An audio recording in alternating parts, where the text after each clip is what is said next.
Chicken gravy ಮಾಡೋದು. ಶುಂಠಿ, ಬೆಳ್ಳುಳ್ಳಿ, ಮೆಣಸಿನ್ಕಾಯಿ, ಕೊತ್ತಂಬರಿ ಸೊಪ್ಪು, ಪುದೀನ, ಪಾಲಕು, ಈರುಳ್ಳಿ ಎಲ್ಲನೂ ಪೇಸ್ಟ್ ಮಾಡಿ ರೆಡಿ ಮಾಡಿ ಮಡಿಕೊಳ್ಳಿ. ನೆಕ್ಸ್ಟ್ ಒಂದು ಬೌಲ್ಗೆ ಖಾರದ ಪುಡಿ, ಅರಿಶಿನ, ಧನಿಯಾ powder, garam masala 1-2 table spoon, next ಆಡಿಸ್ಕೊಂಡಿರೋ ಮಸಾಲೆ ಇದನ್ನೆಲ್ಲ ಹಾಕಿ ನೆಕ್ಸ್ಟು ಸ್ವಲ್ಪ ಮೊಸರು ಹಾಕಬೇಕು. ಮೊಸರು ನಮ್ಮ ಟೇಸ್ಟ್ ಮತ್ತು ಅದು ಫ್ಲೇವರ್ ಚೆನ್ನಾಗಿರುತ್ತೆ. ಸೊ ಹಾಕಿ ನೆಕ್ಸ್ಟು ಸ್ವಲ್ಪ ಉಪ್ಪು ಹಾಕಬೇಕು. ನೆಕ್ಸ್ಟು ನಿಮಗೆ ಬೇಕಾದರೆ ಪೆಪ್ಪರ್ ಪೌಡರ್ ಹಾಕ್ಕೊಳ್ಳಿ, ಇಲ್ಲ ಅಂದರೆ ಬೇಡ. ನೆಕ್ಸ್ಟ್ ಇದನ್ನೆಲ್ಲ ಫುಲ್ ಚೆನ್ನಾಗಿ ಮಿಕ್ಸ್ ಮಾಡಿಕೊಂಡು ಇದಕ್ಕೆ ಕ್ಲೀನ್ ಮಾಡಿ ಇಟ್ಕೊಂಡಿರೋ ಚಿಕನ್ನ ಅದಕ್ಕೆ ಹಾಕಬೇಕು. ಹಾಕಿ ಒಂದು 10 to 15 ಮಿನಿಟ್ಸ್ ನೆನೆಯಕ್ಕೆ ಬಿಡಬೇಕು. ನೆಕ್ಸ್ಟ್ ಒಂದು ಪ್ಯಾನ್ಗೆ ಎಣ್ಣೆ, ಈರುಳ್ಳಿ ಮತ್ತು ಮೆಣಸಿನ್ಕಾಯಿ ಎಲ್ಲನ ಹಾಕಿ ಫುಲ್ಲು ಫ್ರೈ ಮಾಡ್ಕೊಬೇಕು.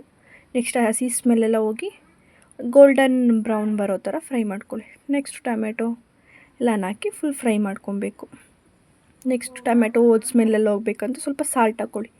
ಸಾಲ್ಟ್ ಎಲ್ಲ ಹಾಕ್ಕೊಂಡಾದ್ಮೇಲೆ ಇದು ರೆಡಿ ಮಡಿಕೊಂಡಿರೋ ಚಿಕನ್ ಮಸಾಲಾನ ಅದಕ್ಕೆ ಹಾಕಿ ಫುಲ್ಲು ಮಿಕ್ಸ್ ಮಾಡಿ ಲಾಸ್ಟಲ್ಲಿ ಉಪ್ಪು ಹಾಕಿ ಕರಿಬೇವಿನ ಸೊಪ್ಪು ಹಾಕಿ ನಿಂಬೆಹಣ್ಣು ಹಿಂಡಿದ್ರೆ ರೆಡಿ.